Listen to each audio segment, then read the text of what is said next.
Ya, bismillahirrahmanirrahim. Assalamualaikum warahmatullahi wabarakatuh. Perkenalkan, nama saya Naufal Sartono dan kali ini saya akan share terkait dengan bagaimana sebuah garis lurus itu terbentuk di ruang dimensi 3. Dan di sini kita akan membahas terkait salah satu topiknya, yaitu topik garis lurus yang ada di mata kuliah Geometri Analitik Ruang.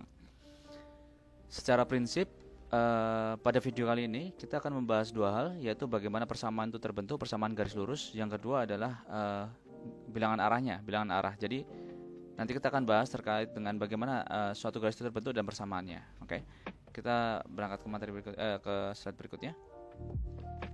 Kita bahas dari persamaan garis dulu.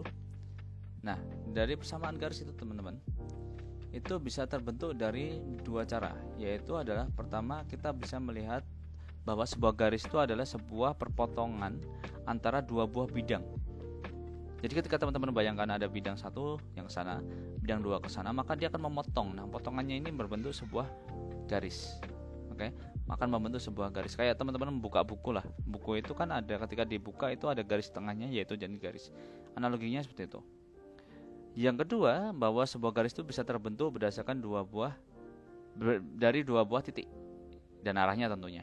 Nah, tentunya kalau teman-teman ingat pada postulat Euclid, bahwa yang pertama itu dia bilang bahwa sebuah garis itu terdiri minimal memiliki dua buah titik. Artinya bahwa sebuah garis itu bisa dibentuk dengan dua buah titik.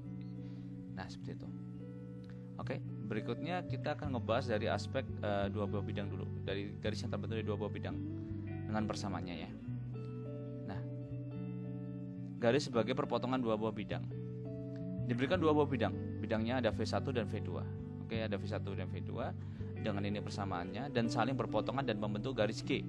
Saling berpotongan dan membentuk garis G. Secara simbolis garis G dapat ditulis sebagai berikut. Ini secara simbolisnya bahwa G adalah perpotongan dari V1 sama dengan 0 dan V2 sama dengan 0, atau seperti ini.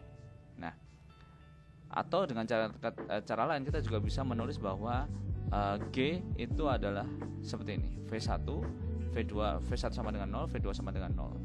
Yang mana dia adalah berdasarkan pernyataan tersebut adalah ini. Maka yang dimaksud persamaan garis G sebagai perpotongan dua bidang V1 0 dan V2 sama dengan 0 adalah hubungan fungsional antara X, Y, dan Z dari dua persamaan V1 sama dengan 0 dan V2 sama dengan 0. Dan garis ditulis seperti ini. Maksudnya adalah hubungan fungsional antara X, Y, Z. Fungsional artinya pemetaan satu-satunya. Nah, itu antara X, Y, dan Z. X, Y, dan Z-nya itu. Nah, itu nanti akan membentuk sebuah garis. Nah, makanya dia bisa ditulis seperti ini untuk persamaan garisnya berdasarkan dari dua buah bidang. Oke, berikutnya bidang yang memproyeksikan garis ke bidang koordinat. Teman-teman, bahwa gini, idenya adalah bahwa ketika kita memiliki sebuah garis yang bentuknya seperti ini persamaannya, ini bisa kita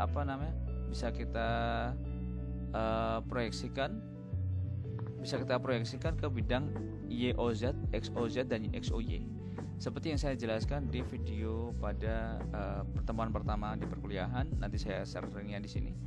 Itu bahwa sebuah garis itu bisa diproyeksikan ke bidang-bidang koordinatnya, yaitu XOY, XOZ, dan YOZ. Gitu. Nah, bagaimana proyeksinya? Ya, kalau misalnya kita proyeksikan ke XOY, maka yang kita eliminasi adalah bagian Z-nya. Karena ketika dia bidang ke XOY kan berarti di bawah, maka dia tidak memiliki tinggi, tidak ada urusannya dengan tinggi, maka yang berurusan dengan tinggi kan Z. Maka Z-nya kita hilangkan. Nah, bagaimana caranya? Dieliminasi. Kalau mau kita ke XOZ berarti kan Y-nya nggak ada, berarti Y-nya dihilangkan. YOZ, X-nya nggak ada, maka X-nya dihilangkan, seperti itu. Nah, contoh aja langsung.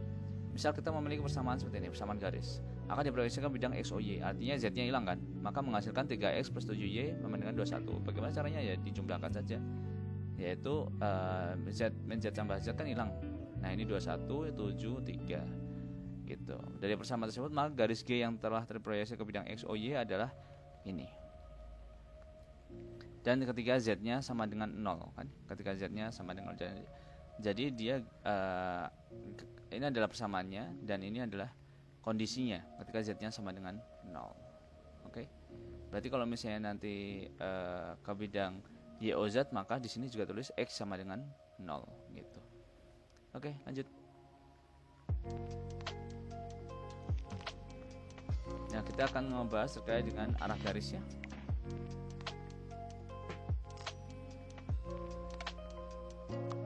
Oke, gini teman-teman. Bila garis G ditulis dengan persamaan ini ada revisinya juga ya. Ini harusnya D1 D2 ini. Ini harusnya di sini tulisannya D1 2.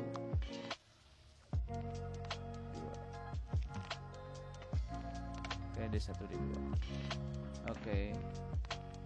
Berikutnya maka bilangan arah garis G adalah ini. Nah, ini dapat dari mana? Silakan cek pembuktiannya, saya taruh di sini pembuktiannya atau penjelasannya, karena ini satu video sendiri untuk ngejelasin dia. Oke. Kita menggunakan aturan Kramer. Nanti silakan teman-teman cek di sini. Dan disingkat menjadi ini. Nah, bagaimana kita cara memahaminya? Bahwa ketika A-nya ini, A-nya kan bilangan arahnya. A, B, C, A kecil, B kecil, C kecil ini. Bilangan arah dari garis G. Nah, gimana cara menentukannya? Ya, teman-teman ambil aja yang tanpa A-nya. Berarti B1, B2, C1, C2. Gitu ya. Ini bisa dicoret B1, B2, C1, C2. Oke. Habis itu kalau misalnya mau B-nya, nah, teman-teman bisa pakai cara ini. Untuk memahaminya. Berarti A1, B1, C1. Habis itu A1, A2. B-nya diambil yang belakangan, C-nya yang diambil yang depan. Gitu.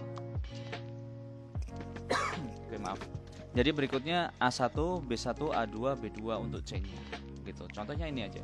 2x plus y min 3z sama dengan 5, x min 4y plus 5z sama dengan 7. Ini kita cari bilangan arahnya, kita operasikan seperti dia, maka akan menghasilkan ini. Saya yakin teman-teman paham bagaimana cara mencari determinan dari masing-masing ini ya, mencari determinannya. Oke, jadi ini adalah hasil determinannya. Oke, berikutnya.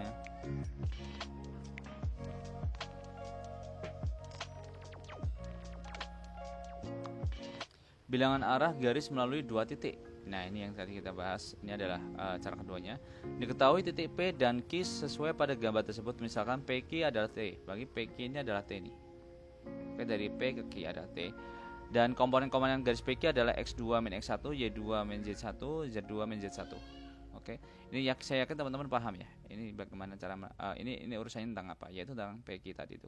Koordinat garis, ruas garis PQ. Oke, komponen ruas garis PQ. Nah, hubungan kosinus arah dan komponen-komponen garis PQ adalah bahwa cos alfa itu sama dengan dari selisihnya. Selisihnya itu kan adalah T per T-nya. Selisihnya itu adalah X2 min X1. Jadi kita mencari dari aspek ini loh, selisihnya. X2 min X1 itu di sini. Nah, ini kita pakai T. Nah, cosnya tuh di sini. Jadi kalau misalnya kita gambar cosnya itu di sini. Nah, ini misalnya di T ya, di X, maka cosnya di X. Taruhlah seperti itu. Bahwa kemiringannya itu bisa di X. Nah, maka karena dia adalah urusannya adalah T dan X, maka dia pakainya cos alfa. Ini alfa di sini. Anggap aja ini di sini ada X-nya ya, ada X. Saya yakin teman-teman bisa membayangkan di sini. Ada X-nya, garis X-nya ini. Nah, gitu. Maka dari sini bisa terlihat karena masing-masing ini akan membentuk segitiga terkait dengan T ke X, T ke Y, T ke Z, itu masing-masing akan membentuk sebuah segitiga gitu. Nah, gitu teman-teman. Maka oleh karena itu cos alfa sama dengan selisih dari X nya per T, cos beta adalah selisih dari Y nya per T, cos gamma adalah selisih dari Z nya per T. Atau kita bisa bilang karena ini semuanya pembagiannya sama, maka kita bisa bilang cos alfa, cos beta, cos gamma sama dengan dia. Sama dengan A, B, C, ini adalah bilangan arahnya. Oke teman-teman, ini adalah bilangan arahnya. Nah, oke. Maka bilangan arah garis yang melalui titik P dan Q adalah ini. X2 min X1, Y2 min Y1, Z2 min Z1. Oke. Lanjut. Nah, teman-teman, ini adalah soal latihannya. Silakan dikerjakan, nanti kita bahas di pertemuan Zoom di berikutnya. Oke, terima kasih teman-teman. Wassalamualaikum warahmatullahi wabarakatuh.